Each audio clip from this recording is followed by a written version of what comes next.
70%ই আশা করি। 70% কোটা? জি। মানে এটা কি মুক্তিযোদ্ধাদের জন্য? হ্যাঁ, মুক্তিযোদ্ধাদের জন্য। আসসালামু আলাইকুম, নতুন আরো একটি ভিডিওতে আপনাদেরকে স্বাগতম।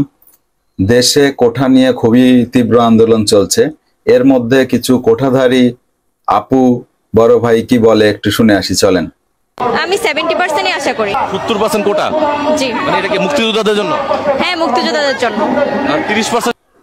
শুনলেন তো তারা কি বলতেছে। তারা তাহলে 30% আর রেখে কি হবে? তুমি বাকিটাই নিয়ে নাও, পুরোটাই নিয়ে নাও, আমাদের 30%-এর দরকার নেই, তুমি 100%ই নিয়ে নাও। 100% নিয়ে 100% কোঠা।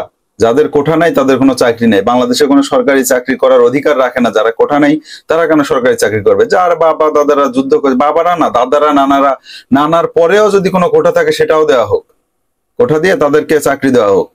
যারা আমরা যাদের বাবারা যুদ্ধ করে নাই, দাদারা যুদ্ধ করে নাই, তারা তো বাংলাদেশের কেউ না। আমরা তো উড়ে আসছি দেশে, আমাদের সরকারি চাকরি করার কোনো অধিকার নাই।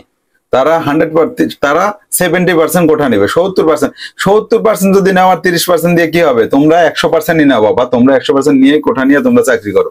আমাদের সরকারি চাকরি আমাদের দরকার নেই। আমরা প্রাইভেট কোম্পানিতে আছি, প্রাইভেট কোম্পানিতেই আমাদের বাকি জীবন পার করে দিব। কি একটা অবস্থা রে ভাই!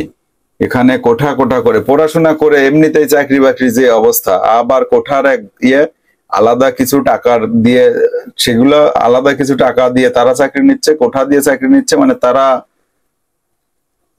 মেধার কোনো দরকার নাই, মেধার কোনো দাম নাই, পড়াশোনা করে কোনো লাভ নেই।